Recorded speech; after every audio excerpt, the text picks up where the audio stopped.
भारत के पूर्व प्रधानमंत्री और एक महान शख्सियत डॉक्टर मनमोहन सिंह जी ने दुनिया को विदा कह दिया है। मनमोहन सिंह जी देश के आर्थिक विकास के पुरोधा रहे। उन्होंने उस वक्त में देश की कमान संभाली जब देश की अर्थव्यवस्था चरमरा कर तबाह होने की कगार पर थी। ऐसे वक्त में मनमोहन सिंह जी ने कुछ ऐसे फैसले लिए जिनसे देश को एक नई जिंदगी मिली।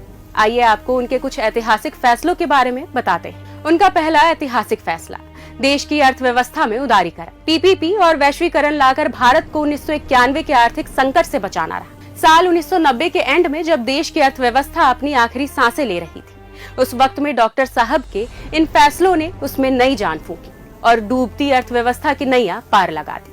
फिर आया साल 2005। मनमोहन सिंह जी देश में ऐसा कानून लेकर आए जो आज आम आदमी की ताकत बना है। इस कानून का नाम है सूचना का अधिकार, यानी कि आरटीआई। हर सरकारी संस्था को जिम्मेदार बनाने और सरकार के काम में पारदर्शिता लाने के लिए आरटीआई एक मील का पत्थर साबित हुआ है। इसी साल मनमोहन सिंह जी की सरकार देश के सबसे बड़े कानूनों में से एक महात्मा गांधी राष्ट्रीय ग्रामीण रोजगार गारंटी अधिनियम यानी कि मनरेगा लेकर आई। ये पूरी दुनिया की एकमात्र योजना है जो देश के लोगों को रोजगार की गारंटी देती है। इसी योजना का परिणाम है कि आज देश में करोड़ों लोगों को रोजगार मिल रहा है। इसके बाद साल 2009 में मनमोहन सिंह जी की सरकार शिक्षा का अधिकार लेकर आई। इसका लक्ष्य सभी को निशुल्क और अनिवार्य प्राथमिक शिक्षा प्रदान करना है। इसी कानून के बाद आज देश में पहली से लेकर 8वीं तक के बच्चों को निशुल्क शिक्षा दी जा रही है। फिर आया साल 2013। डॉक्टर साहब के नेतृत्व वाली सरकार कोई भी भूखा न सोए के लक्ष्य को लेकर फूड सिक्योरिटी एक्ट लेकर आई।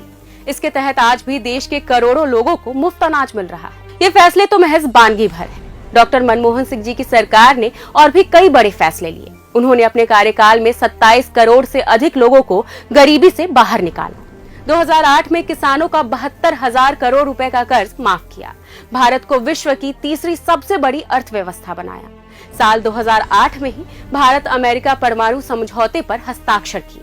दुनिया में फैली मंदी से देश को बचाया और साल 2012 में भारत से पोलियो जैसी महामारी को समाप्त किया। ऐसी महान शख्सियत डॉक्टर साहब को हमारा नमन।